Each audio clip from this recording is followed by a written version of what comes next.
नमस्कार। आज एक चार्ट लाया हूं जो वो मेल चार्ट है और करियर से रिलेटेड है। इनके जीवन में करियर जो लाइफ है इनकी उसमें चेंजेस रहे हैं काफी। इन्होंने अब तक 4-5 बार अपनी जॉब चेंज कर ली है। यहाँ तक कि गवर्नमेंट जॉब भी इनको मिली थी, पहली जॉब इनको गवर्नमेंट मिली थी और उसको भी इन्होंने छोड़ दिया था। मात्र 10-11 महीने में उन्होंने वो जॉब किया था। कुंडली में करियर को कैसे समझें, ये भी एक बहुत महत्वपूर्ण विषय है, क्योंकि हमारे जीवन में करियर और विवाह से संबंधित समस्याएं करीब करीब बहुत सारे लोगों के जीवन में चल रही हैं। क्योंकि ये जो विषय हैं दो, विवाह और करियर, ये हमारे जीवन को पर बहुत प्रभाव डालते हैं। करियर में आपने वो देखा होगा, बहुत सारे लोगों का होता है कि एक गवर्नमेंट जॉब मिली, वो अस्थायी चल रही है, जीवन भर कर रहे हैं। प्राइवेट जॉब है, परमानेंट है, वो जीवन भर कर रहे हैं। उनके कुंडली में कहीं ना कहीं ये प्रभाव रहता है कि जीवन में अस्थायित्व रहेगा, करियर में अस्थायित्व रहेगा। बहुत सारे लोग ऐसे भी होते हैं कि एक गवर्नमेंट जॉब मिली, उसको छोड़ा दूसरी मिली, उसको छोड़ा तीसरी मिली, उसको छोड़ा चौथी मिली, उसको ज्वाइन किया और उसको चलाया। इस तरह से भी चलता है, कुछ लोगों का ऐसा भी होता है। ऐसी कुंडलियां हैं मेरे पास, मैं वो भी दिखा सकता हूँ, आपको दिखाऊंगा कभी किसी दिन लाऊंगा। कुछ लोग ऐसे होते हैं कि बिजनेस कर रहे हैं, एक बिजनेस कर रहे हैं उसको छोड़ रहे हैं, वहां स्थायित्व नहीं। दूसरा कर रहे हैं उसको छोड़ रहे हैं, तीसरा कर रहे हैं उसको छोड़ रहे हैं। कुछ लोग होते हैं एक ही बिजनेस को जीवन भर कर रहे हैं। कुछ लोग होते हैं एक बिजनेस किया, वो चल रहा है, दूसरा भी कर रहे हैं वो भी चला रहे हैं, तीसरा भी कर रहे हैं वो भी चला रहे हैं। कुछ लोग होते हैं गवर्नमेंट जॉब में है और बिजनेस भी कर रहे हैं साइड।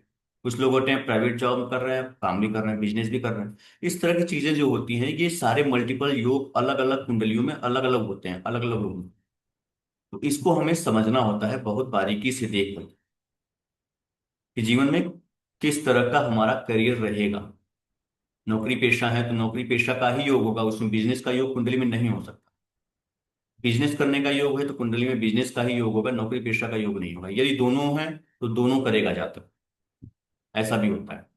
बहुत सारे लोगों को आपने देखा होगा कि पहले जॉब कर रहे हैं, बाद में वो जॉब छोड़ करके बिजनेस में आ गए, अपना खुद का काम कर रहे हैं, स्वरोजगार, उद्यमी हैं, या खेती ही कर रहे हैं। कुछ लोग बड़े सारे ऐसे लोगों को आपने न्यूज में भी देखा होगा कि आईआईएम से उन्होंने डिग्री ली है और अमेरिका में रहे कई सालों तक, वहां जो ऑस्ट्रेलिया में रहे कई सालों तक, भारत आए, वापस अपनी खेती स्टार्ट की और खेती में आज बहुत अच्छा करा। इस तरह की चीजें भी होती हैं और ये योग उनकी कुंडली में होता है। मतलब विदेश यात्रा, फिर वापस मातृभूमि में आना, पहले नौकरी फिर काम करना, खेती करना, मतलब, है ना। तो लेकिन उनकी कुंडली में जो इस तरह की चीजें होती है, उनकी कुंडली में कहीं ना कहीं पैसे का आगमन बना रहता है। यानी कि धन से संबंधित जो जिम्मेदार ग्रह हैं या भाव हैं, वो अच्छे होंगे, शुभ होंगे, शुभ प्रभाव में होंगे, निश्चित रूप से बलवान होंगे। इसीलिए वो चाहे नौकरी कर रहे हैं या व्यवसाय कर रहे हैं, उनके जीवन में धन का आगमन होता है। तो आइए ये कुंडली देखते हैं। विषय बहुत लंबा हो जाएगा बोलते बोलते रही तो। ये जन्म समय है। हाँ, ये देखिए, जन्म तिथि, जन्म समय और जन्म स्थान जयपुर राजस्थान का जन्म स्थान है।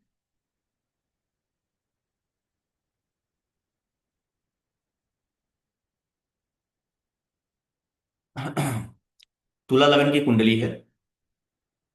लग्नेश आप देखिए कि सप्तम में है, लग्न को दृष्टि दे रहे हैं, और लग्नेश बलवान भी है, षडबल में पर्याप्त बलवान है, काफी बलवान। तो इस तरह से देखा जाए तो लग्न बलवान हो गया।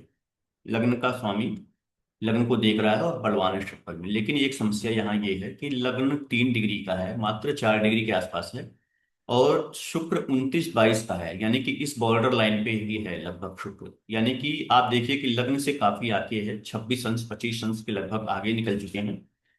इसलिए इसको ये मान के चलना पड़ेगा कि अष्टम भाव में शुक्र होंगे, रहना चाहते हैं या मजबूरीवश आ गए हैं, ये अष्टम का फल करना चाहते हैं। वैसे भी ये अष्टम के स्वामी हैं और अष्टम भाव अच्छा नहीं। लेकिन लग्न को शुक्र की दृष्टि आ रही है लग्नेश की, और शुक्र बलवान है, तो इसलिए लग्न को हम काफी अच्छा मानेंगे, बलवान मानेंगे। लग्न पे आप देखिए कि शनि और मंगल की भी दृष्टियां आ रही हैं, तो अशुभ ग्रहों का प्रभाव हो गया दो। पापी ग्रहों का भी। तो लग्न क्या है, हमारा शरीर। तो कहीं ना कहीं जीवन में स्वास्थ्य संबंधी समस्याएं जीवन में रहेंगी। और जब ये दशा आएगी स्वास्थ्य पीड़ा देने वाले ग्रहों की, तो निश्चित रूप से रोग होगा और गंभीर रोग होगा। अब करियर वाला भाव भी देख लेना जरूरी है, क्योंकि चार्ट विषय जो है हमारा आज का वो करियर से संबंधित। तो दशम भाव में आप देखिए कि मंगल बैठे हैं नीच राशि में। लेकिन नीच राशि में इसको कम समझना है, हमें ये भी देखना है कि मंगल अपने मित्र की राशि में बैठे हैं। तो कहीं ना कहीं ये मित्र राशि में होने के कारण से मंगल यहाँ पे अच्छा प्रभाव करना चाहेंगे, दशम भाव का फल। लेकिन लग्न के शत्रु होने से कहीं ना कहीं समस्याएं भी उत्पन्न करेंगे मंगल। मंगल का मूल काम क्या है? मंगल का मूल काम है विवाद उत्पन्न करना, झगड़े करना। यही सब मंगल के मूल काम है। तो ये दशम स्थान में होकर के दशम से संबंधित, यानी कि हमारे कार्य क्षेत्र जहां होगा, कार्यस्थल जो होगा, हम अपने सहकर्मियों से या वरिष्ठों से कहीं ना कहीं उनके साथ हमारा संबंध सामंजस्य अच्छा नहीं होगा, उसमें समस्याएं जरूर आएंगी, विवाद जरूर उत्पन्न होंगे। एक चीज और है, केंद्र के चारों भावों में जो तीन प्रकार की प्रकृति होती है राशियों की, उसमें एक ही प्रकृति की राशियां होती हैं। या तो चर राशियां होंगी चारों, या द्विस्वभाव होंगी, या स्थिर होंगी। अब यहां देखिए कि चारों भाव में चर राशियां हैं। तो चर राशियों की प्रकृति, मूल प्रकृति क्या होती है? परिवर्तनशीलता, अस्थिरता। चाहे वो जीवन के हर क्षेत्र में, करियर में भी, विचारों में भी। यात्रा पसंद हो सकते हैं या मजबूरी में इनको यात्रा करनी पड़ सकती है, ये स्थायी नहीं रह सकते। इन अब यहां देखिए चर राशि है दशम में, लग्न में भी चर राशि है। तो दशमेश कहाँ गया? द्वादश भाव में राहु केतु से पीड़ित। एक समस्या ये आ गई। उसके अलावा दशम के जो स्थिर कारक हैं पराशर ऋषि के अनुसार, वो है बुध। बुध आप देखिए नीच राशि में बैठे हैं और ये भाग्येश भी है। बुध का नीच राशि में जाना अच्छा नहीं है, वो भी छठे भाव में। और बुध देखिए षड्बल में बहुत कमजोर है। तो दशम का जो स्थिर कारक है वो थोड़ा सा कमजोर है। और बुद्ध हमारे बुद्धि का भी कारक है। तो ये एक थोड़ी सी समस्या यहाँ पे बुध दे रहे हैं, परेशानी दे सकते हैं। शनि को भी हम देखेंगे करियर के विषय के लिए, क्योंकि शनि कर्म के कारक होते हैं। शनि की प्लेसमेंट बहुत अच्छी है, लेकिन वो पाप कर्तरी में है, मंगल राहु के बीच में, और वक्री है शनि। शनि षडबल में भी थोड़े कमजोर हैं, लेकिन ठीक है। लगभग बल इनके पास है, काफी ठीक ठाक है, कोई बहुत दिक्कत वाली बात नहीं है। अब जो चीजें हैं ये करियर से और लग्न से संबंधित मैंने चीजें बता दी, इस कुंडली में क्या प्रभाव है, किस तरह के अच्छे बुरे जो भी हैं। एक चीज और बताना जरूरी है, क्योंकि भाग्य जो है हमारे जीवन में बहुत महत्वपूर्ण रोल अदा करता है, और हमें हमेशा चाहिए होता है भाग्य का साथ। अब यहाँ भाग्य भाव में देखिए कौन बैठा है। ये इस कुंडली के यानी तुला लग्न के सबसे खराब फल देने वाले ग्रह जो हैं वो गुरु होते हैं। वो तृतीय और छठे के स्वामी होते हैं, वो यहाँ आकर बैठ गए। गुरु एज ए नैसर्गिक रूप से देखा जाए तो शुभ ग्रह है, नैसर्गिक। लेकिन तात्कालिक रूप से देखा जाए तो ये इस कुंडली के लिए अच्छे नहीं। तो यहाँ इनका अच्छा, यहाँ होना कुछ मामलों में अच्छा है, कुछ चीजों के लिए अच्छा नहीं हुआ। निश्चित रूप से इसका स्वामी भी आप देखिए यहाँ पे है, यानी कि इसका स्वामी यहाँ और इसका स्वामी यहाँ, ये परिवर्तन हो गया। और ये छठा भाव किस चीज का है? ये हमारे रोग का है, शत्रु का है, वाद विवाद झगड़ों का है, परेशानियों का है, संघर्षों का है। तो जीवन में इनके पिता के जीवन में परेशानियां रही होंगी, पिता के साथ हो सकता है संबंध मधुर ना हो। लेकिन सूर्य देखिए उच्च राशि में है, तो इनके पिता भी हो सकता है सरकारी नौकरी में रहे हों। सरकार से जीवन में इनको जरूर लाभ मिला रहा होगा इनके पिताजी को, क्योंकि गुरु भी यहाँ बैठा हुआ है। गुरु भी इस तरह की चीजें देते हैं। पिताजी इनके यशस्वी रहे होंगे, मान सम्मान वाले रहे। अब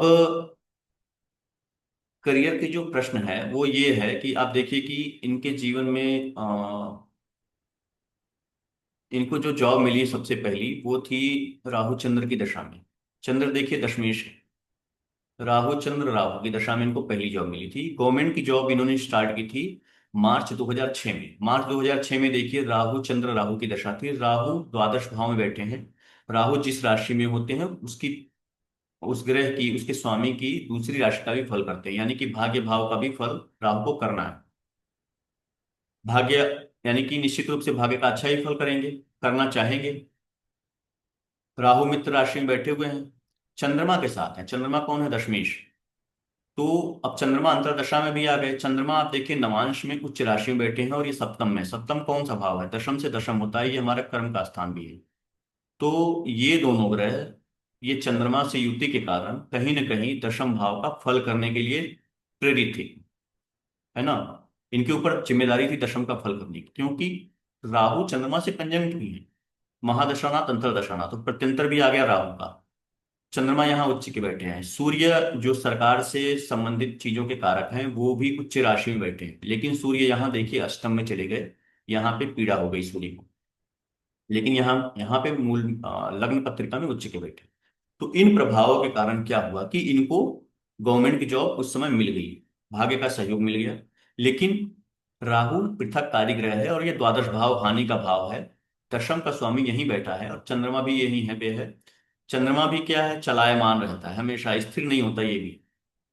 तो अब आप देखिए कि इसीलिए इन प्रभावों के कारण ये पृथकता कारीग्रह, हानि का भाव, दशमेश चंद्रमा का यहाँ आना। चंद्रमा जो है वो भी परिवर्तनशीलता चाहता है। तो यहाँ मंगल का होना, विवाद उत्पन्न कराने वाला ग्रह दशम में।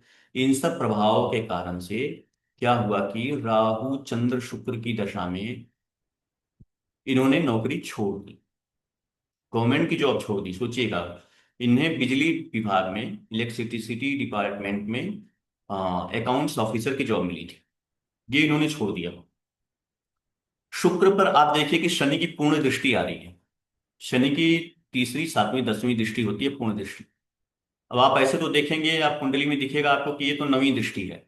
शनि की शुक्र पर नवीं दृष्टि आ रही है। आप भावों के संबंधित देखेंगे तो, क्योंकि ये त्रिकोण में बैठा हुआ दिख रहा है। लेकिन आप डिग्री वाइज इनको देखना पड़ेगा। दृष्टियों के लिए चीजों को फल भी लेना है अगर हमको, तो सिर्फ ग्रह को आप यहां मत, ये मत देखिए कि कहाँ बैठा है, उसकी डिग्री पर भी ध्यान देना पड़ेगा। मैंने पहले ही बताया, शनि यहां पर है इस बॉर्डर लाइन पर, और शुक्र भी इस बॉर्डर लाइन पर है। यानी कि शनि की ये दसवीं दृष्टि हो गई शुक्र पर। शुक्र यहां दिख रहा है, लेकिन ये है यहां पर। अब आपको अगर दृष्टि देखना ही है तो मैं आपको दृष्टि भी दिखा देता हूं। ये देखिए आप, शुक्र की, ये देखिए, ये शनि की दृष्टि देखिए। दृष्टियां शनि, ये जो टेबल है ये शनि की दृष्टियां हैं सभी ग्रहों पे। शनि की दृष्टि शुक्र पे देखिए, ये शुक्र है, शुक्र पर आ रही है पूरी। ये देखिए प्रतिशत लिखा हुआ है, ये जो प्रतिशत का कॉलम है, यहाँ 100% लिखा है। शुक्र पर शनि की दृष्टि 100% आ रही है। अब वो, अगर नवें भाव पे शनि की दृष्टि होती तो ये 100% नहीं होती।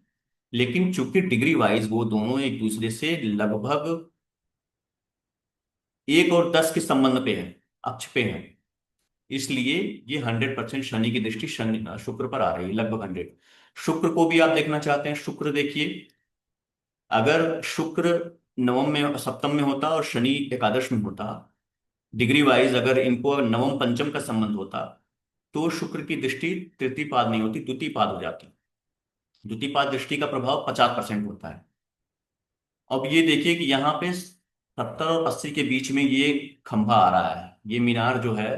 ये देखिए शुक्र की दृष्टियां हैं शनि पर, ये 75% आ रही है सीधी, न कम न ज्यादा, लगभग 75% है। ये इसीलिए है, क्यों? क्योंकि शुक्र की चतुर्थ दृष्टि, यानी कि तृतीय पाद दृष्टि जो 75% की होती है, वो शनि पर आ रही है। तो दृष्टियों को हमें समझना बहुत जरूरी है। दृष्टियां क्या कह रही हैं? ये यहाँ पे नवम पंचम की दृष्टि नहीं है, यहाँ पे तीसरे और 10वें की दृष्टि है। शनि की 10वीं दृष्टि शुक्र पर आ रही है, तो शुक्र को पीड़ा पहुंचा रही है। शनि शनि शुक्र को पीड़ा पहुंचा रहा है।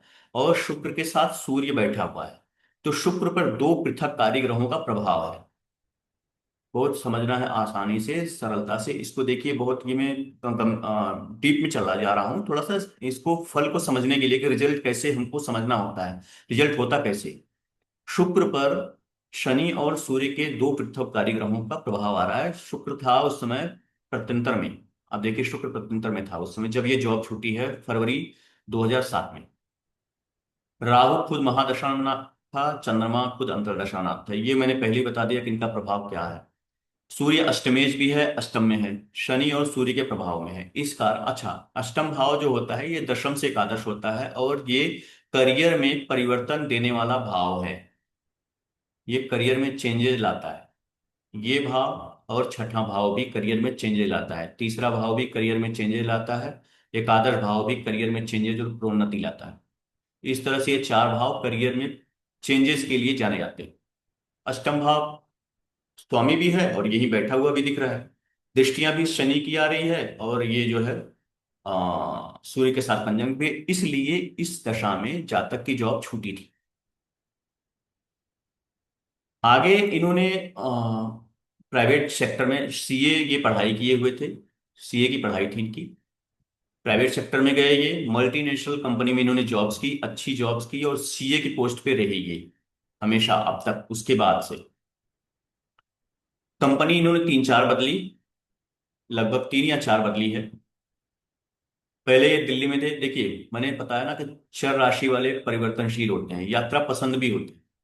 तो ये पहले दिल्ली में थे। जयपुर देखिए इनका जन्म स्थान है, दिल्ली में भी इन्होंने जॉब किया। आज की डेट में मुंबई में है। मतलब देखिए कितनी लंबी यात्राएं हो रही हैं, देश में ही हो रही हैं, विदेश भी गए होंगे ये मैंने पूछा नहीं उनसे, इस तरह का प्रश्न नहीं किया, क्योंकि विदेश से संबंधित कोई आर्गुमेंट्स नहीं थी, हमारी कोई चर्चा नहीं थी, तो उन्होंने पूछा नहीं। लेकिन ये विदेश भी गए हो सकते हैं, उसके प्रभाव भी हैं। क्योंकि राहु की महादशा चल रही थी, राहु भी विदेश जाने के लिए जिम्मेदार ग्रह है, भेजने के लिए उत्तरदायी ग्रह है। और चंद्रमा यहाँ बैठा हुआ है द्वादश में, दशमेश होकर के कर्म से संबंधित, करियर से संबंधित चीजों के लिए ये विदेश भी गए हो सकते हैं, इसको हम कह सकते हैं। और यहाँ आप देखेंगे कि अगर न्यूमरोलॉजी में देखेंगे तो वो भी यहाँ पर ये इनका birth of date of birth जो है ये बता रहा है यात्रा इनके जीवन में हो सकती है, विदेश यात्रा तक हो सकती है, ये इनका डेट ऑफ बर्थ बता रहा है। न्यूमरोलॉजी अगर टेबल बनाएंगे यहाँ पर अभी तो समय हो जाएगा थोड़ा सा, वीडियो भी लंबा ही हो रहा है। अब ये जो है इनके जीवन में इस तरह से चेंजेस रहे हैं। अब आगे इनका प्रश्न जो था मुख्य रूप से अभी तत्काल में कि ये जयपुर ट्रांसफर चाहते हैं अपना। अब ये देखिए कि और जयपुर में अस्थाई रहना चाहते हैं। अब रीजन क्या है इसका? देखिए परिवर्तन कैसे आया जीवन में, वो देखिए यहाँ आया। इसका राज छुपा हुआ है दशा में, शनि महादशा में आ गए 2024 से। ठीक है, 2024 से यानी एक साल पहले से शनि महादशा में आ गए। और शनि किस राशि में बैठे हैं? स्थिर राशि में बैठे हैं, सिंह राशि में। ये है स्थिर राशि।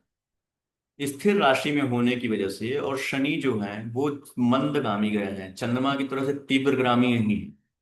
तीव्रता नहीं है इनकी गति में, बहुत मंदता है, ये धीमे धीमे चलते हैं। तो इस वजह से ये अस्थायित्व तो अब चाहते हैं जीवन में। ये चाहते हैं कि मेरा जयपुर ट्रांसफर हो जाए। और कब होगा इनका यही प्रश्न था। तो आप देखिए कि जो आगे दशाएं हैं ये प्रत्यंतर दशाएं हैं, ये सारी की सारी इनके जीवन में परिवर्तन लाने के लिए ये फल देना चाहती हैं, चाहे मजबूरीवश चाहे प्रेरित होकर के, स्वेच्छा से। देखिए शुक्र के प्रत्यंतर चल रहा है। शुक्र देखिए अष्टम का स्वामी है, मैंने पहले ही आपको बताया था कि ये अष्टम भाव हमारे परिवर्तन, हमारे करियर में परिवर्तन का भाव होता है। अष्टम का स्वामी है, अष्टम में बैठा हुआ है। शनि और सूर्य से का प्रभाव है, निश्चित रूप से चेंजेस होने के लिए बहुत अच्छा समय। सूर्य भी आएगा, सूर्य भी दशम से दशम बैठा हुआ है, शुक्र के साथ है, अष्टमेश शुक्र के साथ है। और लग्नेश भी, लग्नेश के भी साथ है, इसकी दशा में भी हो सकता है। चंद्रमा खुद द्वादश में बैठा है, और चंद्रमा तो गतिशील रहने वाला ग्रह है, इसमें भी हो सकता है। मंगल दशम में बैठा हुआ है, इसमें भी हो सकता है। ये सप्तम और धन भाव का स्वामी है। तो ये सारी जो प्रत्यंतर दशाएं हैं, राहु में भी हो सकता है।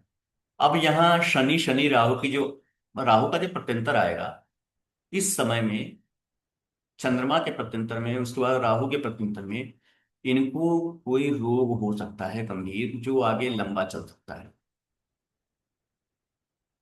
क्यों? क्योंकि शनि जो है ये रोग कारक ग्रह है मूल रूप से। और बुध, चंद्रमा चिकित्सा का कारक ग्रह है, राहु भी शनिवत राहु होता है, और ये द्वादश भाव हानि का भाव है। छठे से सप्तम है, यानी कि रोग भाव छठे का भोग भाव है। और ये हॉस्पिटलाइजेशन का भी भाव। तो राहु के प्रत्यंतर में जातक हॉस्पिटलाइज भी हो सकता है। उसके बाद शनि में बुध का जो अंतर आएगा, इसमें भी जातक रोगी हो सकता है, कोई गंभीर रोग हो सकता है। क्यों? क्योंकि ये छठे में बैठा हुआ है, बुध नीच राशि का है, द्वादश का भी स्वामी है और शनि से षडाष्टक भी है। इसके अलावा राहु केतु से पीड़ित भी है। कालपुरुष की पत्रिका में यही का स्वामी होता है। इस कारण से ये इस द्वादश भाव को देख भी रहा है। इस कारण से जातक निकट भविष्य में रोगी हो सकता है, कोई गंभीर रोग हो सकता है और स्वास्थ्य चिंताएं इनको करनी चाहिए, हॉस्पिटलाइज भी हो सकते हैं। जो इनका प्रश्न था उसका जवाब यह है कि वर्तमान में इनको निश्चित रूप से परिवर्तन होने के चांसेस बहुत अच्छे हैं और हो भी जाएंगे, ये भी मान के चलना चाहिए। तो ये कुंडली थी। आ, आशा है आप लोगों को अच्छी लगी होगी। करियर में चेंजेस के लिए किस तरह से देखना है चेंजेस को हमें, परिवर्तन को, और करियर किस तरह से रहने वाला है। ओवरऑल करियर इनका अच्छा ही रहने वाला है, चेंजेस भले ही रहे जीवन में, लेकिन अब ये अस्थायित्व चाहते हैं और अस्थायित्व रहेगा भी। क्यों? क्योंकि स्थिर राशि की दशा आई हुई है और शनि की दशा आई है। तो स्थिरता रहेगी जीवन में। ये एक बार ट्रांसफर हो जाएगा इनका, तो ये संभवतः कैसे भी करके जयपुर ही रहेंगे। प्रयास इनका यही रहेगा जीवन में, जयपुर रहने का। शनि आप देखिए कि इस कुंडली में एक चीज और है कि चतुर्थ के स्वामी भी हैं। चतुर्थ क्या है? हमारी मातृभूमि, हमारा जन्म स्थान। चतुर्थ के स्वामी भी हैं शनि, महादशा आई है। बहुत चीजों को ना इसी तरह से कुंडली को हमको समझना है कि फल क्या होने वाला है, और जो दशा आई है उसी के अकॉर्डिंग निश्चित रूप से, दशा जैसी आई है उसी के अकॉर्डिंग निश्चित रूप से जातक का प्रश्न भी आपके सामने आएगा। आप दशा देख करके जातक के प्रश्न को मन ही मन समझ सकते हैं, लेकिन ये अनुभव से है कि ये किस तरह का प्रश्न लेकर के जातक आया हो सकता है मेरे सामने। और जो उसका प्रश्न होगा वो निश्चित रूप से वर्तमान दशा से संबंधित होगा ही होगा, ये निश्चित है। तो अब यहीं पे वीडियो समाप्त करता हूँ। वीडियो देखने के लिए आप लोगों का बहुत बहुत धन्यवाद। मिलते हैं अगली वीडियो में एक नई कुंडली नए विषय के साथ। तब तक के लिए नमस्कार।